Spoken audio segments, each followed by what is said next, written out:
Salut les amis, c'est votre frère Viking. Il est précisément 15h47 à les États-Unis, précisément dans l'État de Virginie. Comme vous le constatez si bien, j'ai la voix un peu bizarre. Je ne sais pas comment on dit ça en français. Les mots me manquent. Alors, je suis un peu sur l'effet du climat. Nous sommes passés à l'été et nous retournons dans, je ne sais pas comment on dit ça en français encore. Bon, on appelle ça le spring. Je ne sais pas. Le printemps, je sais pas comment on dit ça en français. Mais vous allez vraiment m'excuser parce que bon, je fais vraiment beaucoup de force. Je crois que je m'améliore au fur et à mesure. Euh, pour ceux qui ne me connaissent pas, je suis ivoirien d'origine et ça fait pratiquement beaucoup d'années que je suis aux États-Unis, peut-être plus de 10 ans. Euh, et donc, je parle beaucoup l'anglais, donc souvent les mots me manquent en français. Pas pour trouver d'excuses, ben, ce n'est qu'une réalité. Alors, rapidement, on va rentrer dans le vif du sujet. Alors, l'objectif de cette vidéo-là, c'est de parler de OTCP, le crypto arbitrage trading, dont je fais la vidéo initiale, je crois que c'était hier ou avant-hier, voilà. J'ai fait une vidéo initiale pour parler en fait de OTCP. Alors, l'objectif de cette vidéo-là, c'est de parler de deux choses. La première des choses qui est vraiment cruciale et importante, c'est une analyse détaillée en fait que je fais sur OTCP, que je vais faire sur OTCP avec vous là maintenant, pour vous montrer un peu des recherches. Certaines de ces recherches, je les ai montrées dans la vidéo précédente et on va rentrer encore en plus de recherches. Donc, nous allons encore approfondir les recherches et les investigations sur OTCP. À titre d'information, nous ne essayons pas en fait de dire que OTCP est un projet non risqué. Moi, je classifie je ne sais pas si c'est OTCP. OK, OTCP, je clarifie ce projet-là en fait comme un projet à titre risqué. Pourquoi? Parce que nous n'avons pas le contrôle des fonds. Et avant que je rentre dans le détail du sujet, j'aimerais vous dire que je ne suis pas un expert en finance. Je ne suis pas agréé en finance. Je n'ai pas l'expertise pour pouvoir vous dire ce que vous devez faire avec vos fonds. Tout ce que vous faites avec vos fonds, ça ne vous concerne. Et les risques que vous prenez, ce sont vos propres risques. Je ne fais que partager. Je suis qu'un YouTuber qui partage mes résultats sur Internet de tous les projets que je fais. Et je le fais à titre éducatif. Et les recherches que je fais sont aussi à titre éducatif. Donc, il n'y a pas de conclusion à tirer sur aucune information que je partage. Vous pouvez faire vos résultats, vos recherches personnelles. Vous pouvez vous appuyer sur les recherches que je fais et approfondir vos recherches. On est clair là-dessus. Ça, c'est bon. Maintenant, on retourne sur ce projet-là, en fait. Comme je l'avais dit, pour ceux qui n'ont pas regardé, je vais partager mon écran. Pour ceux qui n'ont pas eu la chance de regarder ma vidéo, je vous encourage à prendre le temps. OK, je suis partant certainement sur ma chaîne YouTube. Vous allez voir que j'ai fait une vidéo concernant ce projet de OTCP au COTP. Voilà. J'ai fait une vidéo, si vous regardez, présentation de nouvelles opportunités d'arbitrage. Je vous encourage à regarder cette vidéo-là. Vraiment, c'est important parce que là, j'ai présenté le business. Je suis rentré dans certains détails que je ne veux pas rentrer. Mais l'objectif de cette vidéo-là, en fait, c'est plus de rentrer un peu sur la partie investigation. OK? Nous allons continuer toujours nos investigations et nos recherches. Mais pendant ce temps, nous allons continuer toujours à investir. OK? Nous sommes moi, je suis un investisseur. Pas nous, mais moi, je vais continuer toujours à investir. Je suis un investisseur risqué. Je prends les risques et les risques que je prends me concernent. Si vous voulez me suivre, ça ne vous concerne. Si vous ne voulez pas, tant bien, tant mieux, OK? Si vous voulez suivre mon parcours et avoir des idées, tant mieux. Si vous voulez faire la même chose aussi en ayant des idées sur comment créer une chaîne YouTube, tant mieux, OK? Mais je vais continuer les investigations sur ce que j'ai dit et ce que je n'ai pas dit, OK? Alors, nous allons continuer, mais je vous demande de regarder cette vidéo-là si vous n'avez aucune idée de quoi je parle. Nous allons retourner sur le site de COTP. OK? Comme vous le savez, comme j'avais dit la dernière fois, COTP, si vous n'avez pas regardé la vidéo, de manière générale, je vais aller très rapidement là-dessus. COTP, c'est un projet de arbitrage. Qu'est-ce que c'est? C'est qu'ils se basent sur le USDT et je prends l'exemple par exemple, quand le Bitcoin on compare le Bitcoin et le dollar, vous pouvez partir sur KuCoin et voir que KuCoin, le Bitcoin peut-être à 48 000, mais vous partez sur Binance et vous allez voir que le Bitcoin est à 39 955. Donc, qu'est-ce que vous pouvez faire? C'est un processus qui se passe réellement, c'est un processus de trading. vous pouvez partir sur KuCoin, vous pouvez partir sur Binance où le coût est moins. Je crois que c'est ce que j'avais dit. Vous pouvez partir sur Binance où le coût est moins. Acheter et vous retournez sur KuCoin, revendre. OK? En utilisant le processus qu'on appelle le P2P, le P2P. OK? C'est un peu vraiment technique, le langage que j'explique, mais la compagnie COTP utilise un algorithme. Okay? Ils ont un logiciel, un algorithme vraiment précis, une plateforme où vous ne faites rien. Tout ce que vous faites, vous utilisez la plateforme et quand c'est automatisé ou à la manuelle, vous exécutez seulement que les transactions, leur robot va faire les négociations pour vous et vous donne les meilleurs résultats. Ça marche? C'est de ça qu'il s'agit. Bon, on ne va pas rentrer dans ces détails-là. Comme je vous disais, c'est ça en fait de manière générale. Okay? Donc, je ne vais pas parler de tous ces détails-là. Maintenant, je vais m'arrêter sur ce principe-là. On nous avait dit la dernière fois, moi, personnellement, c'est l'équipe qui mentionne. Pour être honnête avec vous, en tenu mes investigations, je suis sûr et certain, je ne fais pas de conclusion, OK? Je suis sûr et certain que ces personnes-là ne sont pas les membres de la compagnie, OK? Vous allez certainement me dire que, ah, le King, pourquoi tu dis ça? OK. Je dis que ces gens-là ne sont pas ces membres de la compagnie parce que ce sont ces photos qui sont beaucoup utilisées sur Internet, OK? Je prends un exemple. Je vais cliquer sur cette photo-là et je vais aller faire une recherche Internet, OK? Je vais aller refaire une recherche Internet et je vais vous montrer de quoi je parle, OK? Vous voyez très bien que ces photos-là, en fait, sont utilisées partout, OK? Et ce n'est pas parce que c'est de l'arnaque, mais vous pouvez voir, en fait, qu'il y a pas mal de sites sur YouTube où c'est utilisé, OK? Certains sites d'investissement l'utilisent, certains sites éducatifs. Même aux États-Unis, ici, certaines écoles de programmes utilisent cette image-là, OK? C'est pas pour dire, en fait, que c'est des conneries, mais c'est utilisé. Comment est-ce que vous avez vu, c'est utilisé, en fait, sur certaines pages. Et ça, c'est une école, le EDU, c'est une école en ligne qui existe en Californie, OK? Et ils utilisent cette photo-là. C'est une photo qu'ils utilisent, OK? Mais c'est une photo, généralement, c'est ce qu'on appelle des photos à usage libre. Ça signifie que vous pouvez coller, utiliser, et vous allez pas être poursuivi, OK? Alors, c'est cette photo-là qu'eux, ils utilisent.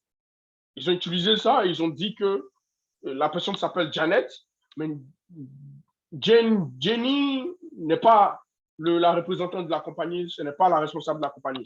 Alors, vous allez vous poser la question de savoir, comme j'avais dit dans la vidéo, mais le King, pourquoi est-ce qu'elle n'est pas la responsable de la compagnie et pourquoi est-ce que toi, tu décides de joindre une compagnie comme ça? Parce que moi, personnellement, quand j'investis dans une compagnie, je ne regarde pas qui est la tête de la compagnie. Parce que j'ai vu des compagnies où nous sommes allés rencontrer le CEO. Nous sommes allés dans le bureau du CEO. Nous avons parlé avec le CEO. Nous avons attendu aux événements de CEO. Nous avons contribué avec le CEO. Et une semaine après, la compagnie a scammé. Vous comprenez ce que j'ai dit? Le gars a disparu. Nous avons vu des compagnies ici aux États-Unis qui existent en tant qu'entité, qui ont un bureau, OK? Qui ont tout et tout. Et le CEO a eu une affaire avec une maîtresse. La compagnie a foiré. Le gars a disparu. L'argent est parti. La police les recherche. Ouais, voici ce qui se passe. C'est que vous avez perdu votre argent déjà. Maintenant, est-ce que le gouvernement va vous rembourser? Ça, je ne sais pas. Mais une chose est sûre, c'est qu'ils vont faire les investigations. Ça va prendre des mois, des années. Peut-être vous allez abandonner. Peut-être un jour, ils vont avoir pitié de vous. Quand vous allez faire vos taxes, ils vont vous donner une petite partie de cet argent-là. C'est tout. Mais pour dire que vous allez recevoir vos fonds, non. Parce qu'aux États-Unis, c'est même dit que quand tu investis, tu prends tes propres risques. Bref. Donc, je ne me base pas sur ce qui est derrière la compagnie, mais je me base sur les résultats et les performances de ce que la plateforme fait. OK? Ça, c'est bon. Je ne vous demande pas de faire ça. Donc, pareil pour Van Fleet et Lisa. OK? C'est les mêmes tralala, les mêmes chichis. OK? Donc, je ne me concentre pas sur ça. Celui-là, en fait, quand le CEO de la compagnie, une interview avec ce monsieur-là, c'est pratiquement les mêmes choses. Je ne vais pas. En ce qui concerne l'assurance de protection, c'est une investigation que je n'ai pas encore décortiquée, mais je sais que L'application, je l'ai téléchargée sur mon téléphone. Ils ont l'application qui fonctionne proprement sur le Android. Ils n'ont pas de iPhone qui est téléchargeable. Et ils ont même dit sur le site Internet qu'il faut faire attention parce qu'il y a des gens qui créent des applications sur un fictif. Si tu veux télécharger l'application, viens sur le site, tu cliques, ça va t'envoyer sur le Play Store et tu vas télécharger l'application. OK? Maintenant, au bas de la page, une information que j'ai pu valider de par moi-même, c'est ce qu'on appelle le MSB license, la licence du MSB. OK? Quand vous partez, comment est-ce que vous vérifiez ça? Quand vous venez sur le site du MSB, oh, qu'est-ce qui se passe ici, là? Quand vous venez, OK, voilà. Quand vous venez sur le site du MSB, à titre d'information, pour ceux qui ne savent pas, le msb.gov, le MSB, c'est ce qu'on appelle Money Service Business. OK? C'est une organisation américaine. Ce n'est pas du hasard. Hein. Vous voyez .gov. Ça appartient au gouvernement américain. Et ils sont chargés, ils travaillent avec ce qu'on appelle le FinCEN, et ils sont chargés, en fait, tout ce qui est business, money business, pour éviter le blanchiment d'argent et tout ça conneries-là. Ces entités-là, ces entreprises-là doivent être enregistrées avec eux. Vous collectez de l'argent, vous faites des transactions d'argent, beaucoup, de cryptocurrency ou pas de crypto et autres. Vous devez être enregistré avec le MSB. Et moi, personnellement, j'ai une business dans le domaine informatique dont je ne peux pas partager parce que ce n'est pas l'objet. J'ai essayé de faire des enregistrements avec le MSB.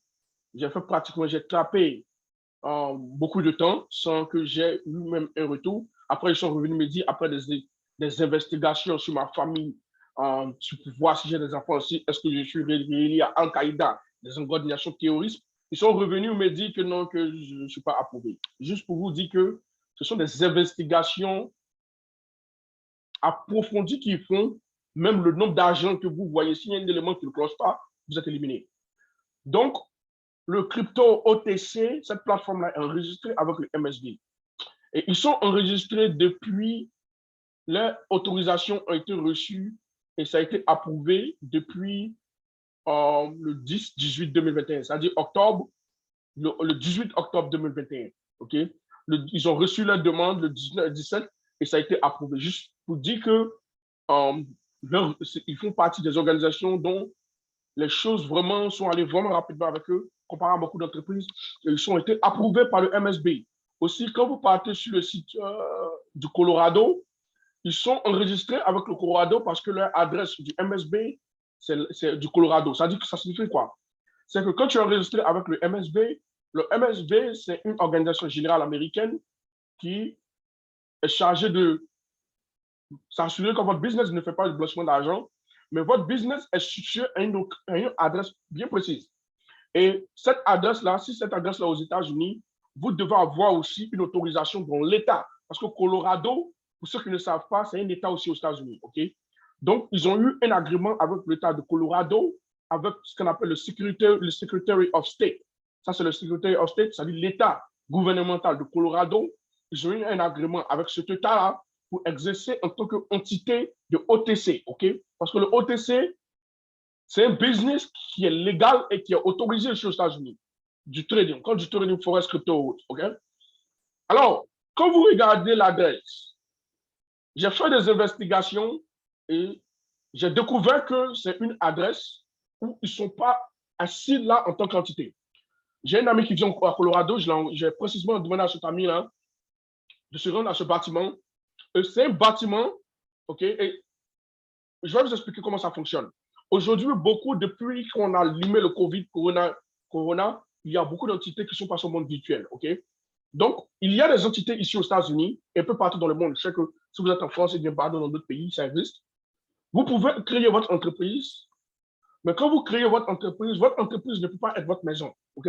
Votre entreprise doit être une adresse virtuelle, ça peut être une adresse virtuelle, mais vous devez avoir un BP, vous devez avoir une adresse postale, mais ce sont des adresses qui sont enregistrées par le gouvernement en dehors de votre maison, mais ce sont des endroits où c'est virtuel, ok?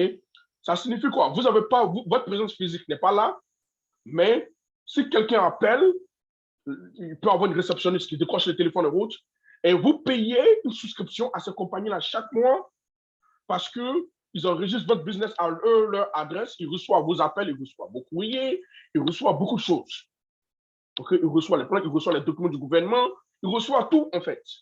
Okay? Et vous pouvez même vous-même avoir des réunions à cette location-là. Souvent, mais vous devez faire la demande d'une place. C'est-à-dire vous réservez une place, vous avez une réunion spécifique. Okay? Et ça, vous payez par mois. Et moi, comment je connais? Parce que mon entreprise que j'ai une adresse virtuelle. J'ai une adresse virtuelle où je paye par mois et j'ai une adresse postale. Je vais là-bas, je vais récupérer mes mails et tout. OK? Donc, c'est quelque chose qui se fait un peu partout dans le monde. Et aujourd'hui, le monde a tendance à aller à travers cette direction-là parce que ça coûte moins, OK, que d'avoir des serveurs, des ordinateurs ou tout en ligne. Alors, une autre chose que j'ai aussi vue en dehors de ça, c'est en ce qui concerne l'adresse cotp.net et .com. Quand j'ai fait des investigations, l'adresse existe depuis 2019. Ça ne signifie pas que ce business-là existe depuis 2019. Mais il y a des gens qui m'ont dit que le business existe depuis 2019. Ben, ça, c'est quelque chose, peut-être dans l'avenir, ça va nous, si ce business existe toujours, on va voir, je vais faire des investigations un peu pour approfondir sur ça. D'abord, ce que j'ai vu en ce qui concerne, quand je fais des investigations sur Internet de manière générale, ça me dit que le nom de domaine a été payé depuis le 2019 et le nom de domaine existe depuis le 2019. Ça veut dire qu'ils existent en tant qu'entité, mais comme ils ont décidé de se concentrer sur le gouvernement, marché américain aussi, ils ont décidé de s'enregistrer en tant que marché américain. Ce que je dis, est-ce que je confirme? Je ne confirme pas. OK? Ce sont des informations que je partage avec vous, mais l'avenir nous dira et les investigations prochaines vont aussi nous dire ce qu'il y a lieu de faire. Donc, ça, c'est un peu ça. OK? Qu'est-ce qu'il y a encore à partager? Alors, une des recherches que j'ai faites, OK, c'est en ce qui concerne, et ça, je vais vous montrer ça. J'ai capturé une écran, j'ai fait une capture d'écran d'une transaction qui a été effectuée. OK? Ça dit que quand vous partez sur le COTP, prenez très bien attention, et que vous exécutez vous exécutez des trades, ça va en fait sur des exchanges, ça peut aller sur Binance, ça peut aller sur Kraken, ça peut aller sur beaucoup d'exchanges, OK? Et ça regarde le deal, et ça paie le deal, et ça vend, et ça fait sur ces transactions-là. Alors, quand j'ai exécuté la transaction, cette adresse-là, ce nom et cet échange-là, c'était le supplier. Donc, qu'est-ce que j'ai fait? J'ai capturé l'écran et le prix auquel ils achetaient, c'était pratiquement 118,89, le prix de la transaction. Alors, je suis allé, j'ai bloqué là et j'ai dit, bon, laisse-moi aller voir sur Binance. Je me suis connecté à mon VPN et je suis sur Binance.com. Et j'ai regardé, j'ai remarqué que la même transaction, si vous voyez très bien, la même transaction de 184,8 sur Binance, sur le P2P, le P2P de Binance, ça existait là-bas. Est-ce que je suis en train de dire que à 100%, toute transaction qui est exécutée sur le COTP existe sur le Binance? Non, je ne suis pas en train de dire ça. Mais je suis en train de dire que, d'après ce que j'ai fait comme transaction, j'ai remarqué qu'il y a de fortes chances que des transactions qui sont effectuées sur le COTP, ces mêmes transactions-là, et vous pouvez faire de vous-même, OK? Mais ce n'est pas toutes les transactions qui peuvent être sur Binance, parce que Binance n'est pas le seul échangeur que j'utilise. Mais Binance est plus utilisé. Donc, vous pouvez, parce que vous allez juste, chaque 2 heures, vous allez exécuter plusieurs transactions si vous faites à la manuelle. Donc, vous pouvez utiliser ça comme investigation. Il y a une de vos transactions qui vont s'afficher sur Binance, OK? Donc, ça, c'est un point très, très intéressant que j'ai découvert.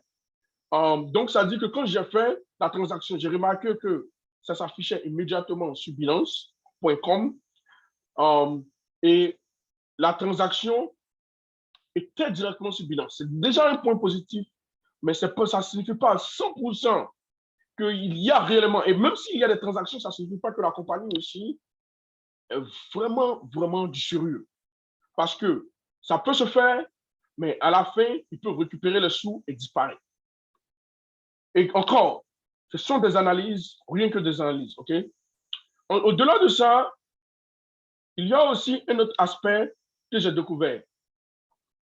J'ai essayé de faire une transaction. Quand j'ai fait une transaction de dépôt, OK, j'ai récupéré en fait mon adresse de transaction.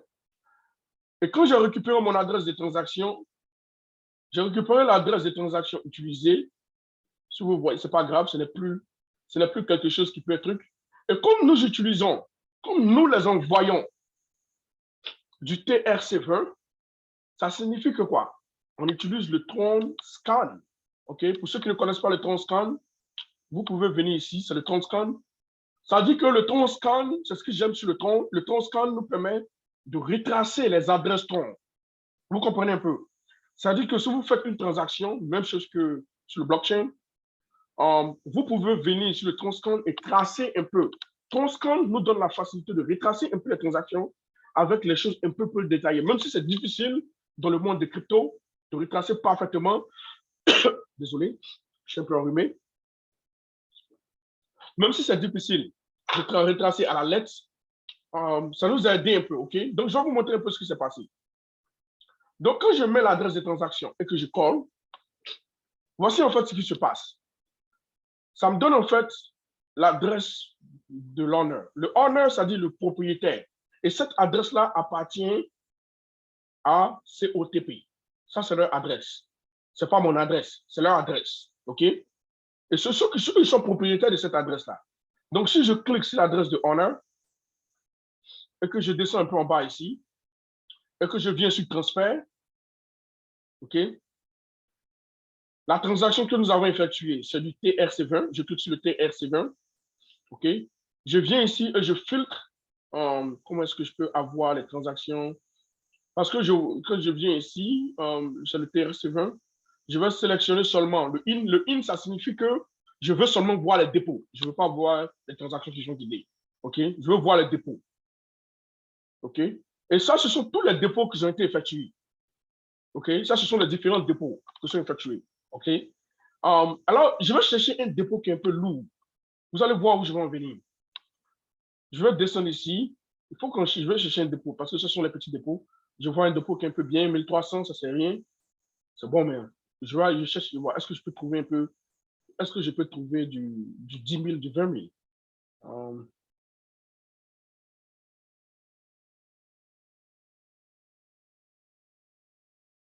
OK. Ça c'est du 25. Je cherche quelque chose qui est un peu lourd. OK.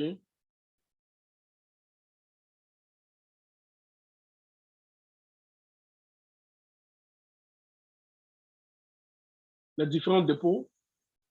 Restez avec moi parce que bon, là, il peut y avoir vraiment pas mal de dépôts qui sont effectués.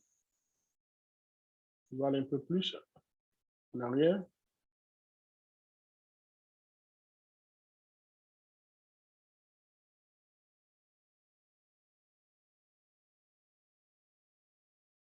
OK. Ce sont des dépôts qui sont effectués. Bon, je n'arrive pas à trouver un dépôt qui est lourd. OK. Est-ce que je peux aller au 10?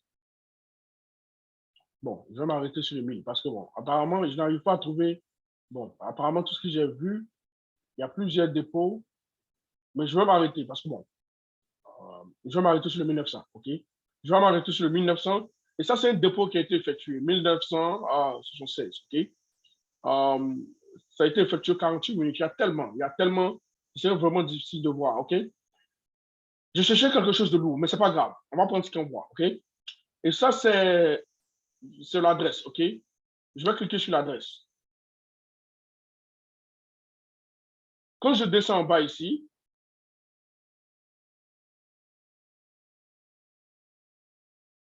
je vais cliquer sur le transfert encore de cette adresse-là. Je vais sélectionner le start. Je vais m'assurer que je prends le in. OK. Voilà, je vois un truc là qui est confirmé. Bon, c'est l'adresse qui est là, mais ça, je vois le 2000. Attends, je vais prendre le 2000, les amis, parce que ça, c'est un peu plus haut. Désolé, je vais prendre le 2000. OK. Là, on va descendre là. Je vais mettre le transfert. Je vais prendre le TRC20. Je vais cliquer sur le in. Ça me fait des conneries. OK. Ça ne fait que tourner en loop. OK. Donc, je reviens encore. Un instant.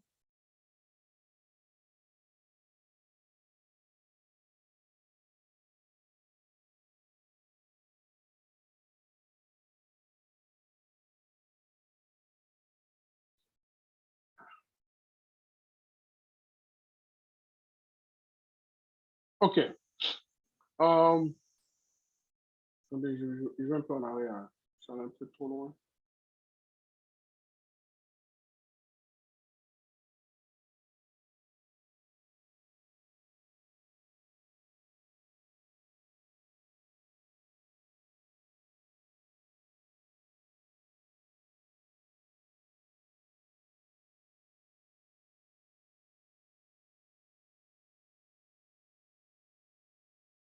OK. Je vais juste me concentrer sur le in. OK.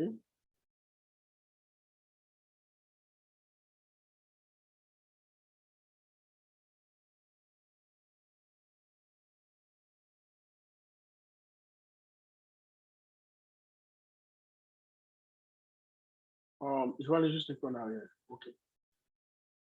En fait, bon, je suis en train de rechercher des informations dont j'avais vu. En fait, peut-être certainement, je ne me rappelle plus trop.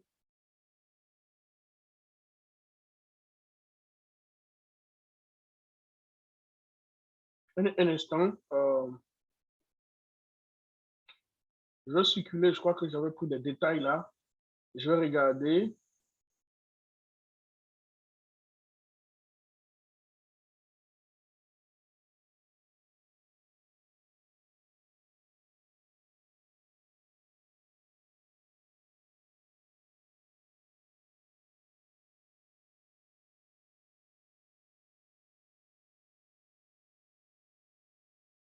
Alors, voilà, je suis en train de faire des recherches pour voir si je me rappelle. Bon, bref, je retourne en fait. Je crois que j'ai vu une formation. Bon, on va regarder le 2400 pour voir si on peut retracer. OK. On va cliquer là. OK. On va redescendre un peu en bas parce que on peut retracer. TRC20. C'est ça qui est là, 2400. Je crois que c'est ce que j'avais cliqué. Oui, c'est ce que j'avais cliqué, le 2409. Bon, je sais pas. On dirait que c'était un des deux, parce qu'il y a un qui est in. Bon, je vais cliquer sur ça. Je crois que c'est ça qui est là. OK. Donc, voilà. Bon, concernant cette transaction, comme je disais, voilà. Donc, si on monte un peu plus haut, cette transaction-là, l'adresse à laquelle, le TRX à laquelle c'était déposé, si je clique, oh non, je vais quelque part d'autre. Faut que je vais revenir.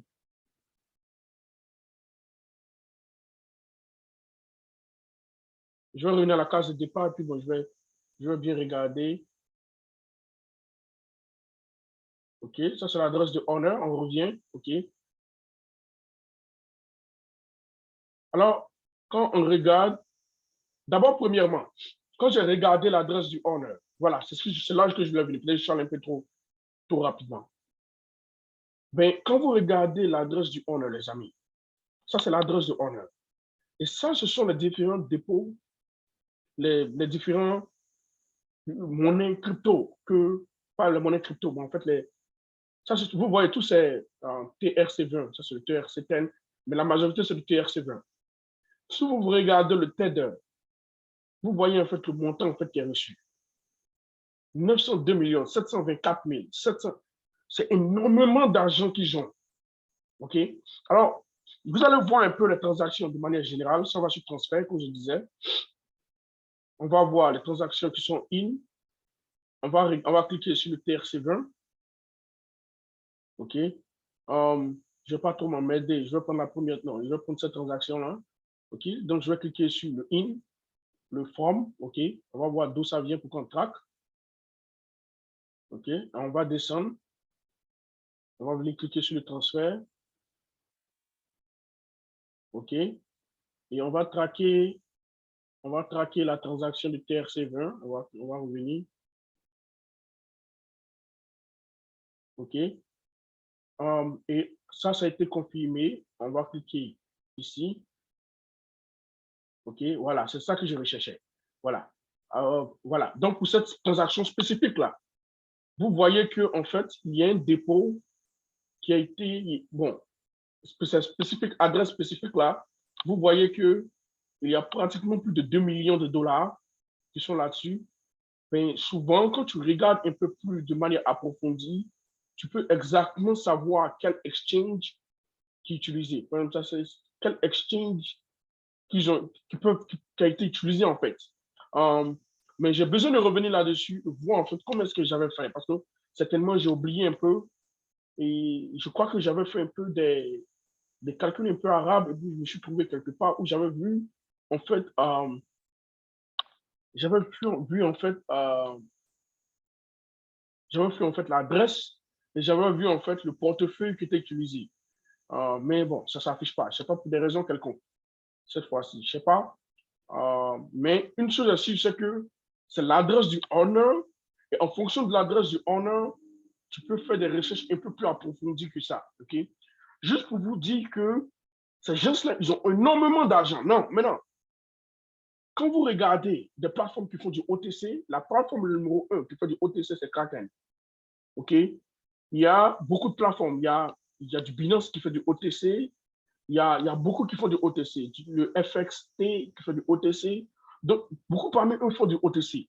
OK? Et quand vous regardez les transactions qu'ils ont sur le Transcan, les dépôts de différents fonds, parce que pour pouvoir faire du OTC, il faut avoir de l'argent, il faut avoir suffisamment d'argent. OK? Il faut avoir de l'argent sur ces différentes plateformes-là pour que tu puisses faire l'achat-vente, l'achat-vente, l'achat-vente. Donc, c'est un peu ces informations-là que j'aurais voulu partager avec vous. Et juste pour conclure, quand je retourne, je vais retourner, juste pour conclure, j'aimerais vous dire pour ceux qui sont intéressés à joindre en fait mon équipe, vous pouvez cliquer sur le lien que j'ai mentionné au bas de cette vidéo-là. Mais j'aimerais aussi signifier qu'il est vraiment très important, quand vous joignez en fait cette plateforme-là, vous regardez des points qui sont très importants. Après que vous avez souscrit, OK? Après que vous avez fait votre souscription de base, je vous recommande de manière impérative de faire en fait ce qu'on appelle, j'ai besoin de login, ok, je suis login, mais j'ai besoin de login, de faire ce qu'on appelle le KYC, ok, il faut faire le KYC, il faut faire et suivre les instructions, mais je vais arrêter de partager mon écran, ok, et je vais me connecter, parce que là je suis déconnecté, je vais me connecter sur otp.com et je vais vous montrer de quoi je parle.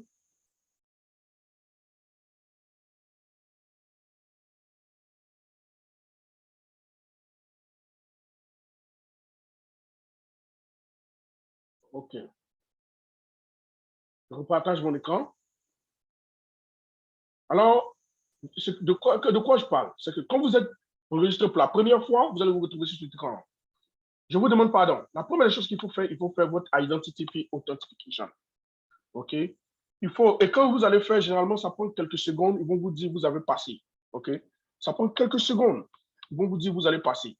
Vous attrapez votre pièce d'identité et vous prenez une photo de vous. OK? Ne prenez pas photo de vos chiens, ne prenez pas photo de votre femme, ne prenez pas photo de vos enfants. Le nom de la personne à qui le compte a été enregistré, prenez la photo de cette personne. OK? C'est vraiment important. Et quand vous faites ça, vous allez passer le test. Maintenant, vous allez venir ici maintenant sur Personal Information. OK? Vous allez venir sur Information personnelle. Et vous allez, vous allez en fait ajouter un numéro de transaction, un mot de passe de transaction. OK? Ils vont vous demander, ils vont faire du OTP et autres. Vous allez recevoir un code sur votre téléphone, vous allez valider. Vous allez aussi mettre votre adresse de retrait. OK? Faites ça, c'est vraiment important. Et puis maintenant, quand vous faites ça, vous partez maintenant faire un dépôt. OK? À titre d'information, certainement, j'ai fait une autre vidéo dessus, mais j'aimerais vous dire que si vous voulez exécuter les trucs, parce qu'actuellement, moi, j'utilise un algorithme, un algorithme qui est installé, qui, en fait, prend des positions pour moi automatiques. Mais normalement, vous devez venir ici pour cliquer chaque 2 heures, OK? Chaque 2 heures, vous cliquez chaque fois, vous cliquez, jusqu'à ce que le solde, ça arrive à moins de 5 dollars, comme j'ai expliqué. Et quand le solde est à moins de 5 dollars, vous attendez 2 heures encore, vous revenez. Mais ce processus-là, c'est fatigant. Donc, si vous êtes part de mon équipe, et que vous avez au moins un compte qui est au moins de 500 dollars, je suis en train de voir, mais si vous avez un peu moins, OK, de 500 dollars, vous pouvez me contacter en privé. on va échanger. Mais si vous avez un compte au moins de $500, je vais vous donner le code et avec les explications. La vidéo en anglais, mais je pourrais vous expliquer pas à pas. Et vous allez activer le robot qui permet en fait de prendre des positions automatiques, sans que vous pouvez faire ça manuellement. Donc, c'est un peu les investigations que j'avais voulu faire, partager un peu avec vous, que j'ai découvert, les découvertes. On va toujours faire des investigations, on va toujours rechercher. Actuellement, ça se déroule bien, les profils continuent d'agrandir. Si vous voyez mon écran, vous voyez que les résultats continuent d'agrandir, les profils continuent d'agrandir. Les amis, c'était OTCP, c'était COTCP et c'était votre frère Viking. À titre d'information, comme je disais, je ne travaille pas pour la compagnie, je suis juste un servant, un ami, un jeune frère qui décide de partager les informations. Sur ce, bonne journée à tous et ciao.